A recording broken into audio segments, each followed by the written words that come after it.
Répondre presque aussi rapidement qu'une calculatrice, ça te paraît compliqué? Pourtant, c'est exactement ce qu'on va te demander dans la première partie de l'examen du brevet. Allez viens, je te montre comment réussir. Mais d'abord avant ça, information importante.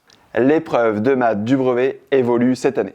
Et elle sera découpée en 2 parties. La première partie dure 20 minutes et la calculatrice est interdite. Oui, tu as bien entendu. Et tu pourras gagner 6 points sur les 20 points au total. C'est la partie qu'on appelle automatisme. Alors, qu'est-ce que c'est? En gros, c'est les savoir-faire fondamentaux indispensables que tu dois maîtriser. Par exemple, calculer avec des nombres décimaux ou encore résoudre des équations. Et bonne nouvelle, le jour de l'épreuve, on te demande simplement de donner la réponse, pas besoin de justifier. Et si tu ne sais pas comment réviser cette partie, ne t'inquiète pas, Umia est là pour ça. Et ça va te permettre de choper les 6 points facilement. La deuxième partie compte pour 14 points. Et là, tu vas pouvoir utiliser ta calculatrice, ouf, et on va tester ta capacité à raisonner et à résoudre des problèmes. Alors sur Umia, on t'a concocté une petite page pour t'aider à travailler le brevet sur ces 2 aspects. La première section s'appelle automatisme. C'est ici que tu vas t'entraîner sur les savoir-faire de la première partie du brevet sans calculatrice.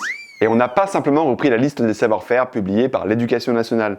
On l'a complètement retravaillé pour que tu puisses y voir plus clair et te proposer des méthodes plus précises et plus simples. Et ce travail, il a été possible grâce à mes 15 ans d'expérience en tant que professeur de collège. Et je sais que certains automatismes demandent pas mal d'entraînement, mais une fois maîtrisé, tu deviendras le plus rapide.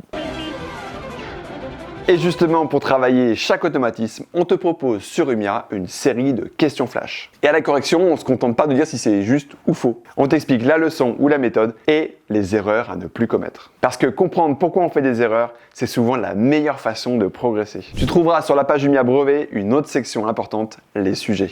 En gros, ce sont des modèles d'épreuves officiels, donc le sujet 0 et les sujets des autres pays, qui te montrent à quoi va ressembler ton brevet le jour J. Et du coup, ce sont de super entraînements. À chaque sujet, tu vas pouvoir retrouver la correction détaillée que j'ai moi-même rédigée. Et voilà, les automatismes, les sujets corrigés sur Umia, tout est là pour t'aider à cartonner le jour du brevet. Et je suis sûr que tu vas y arriver.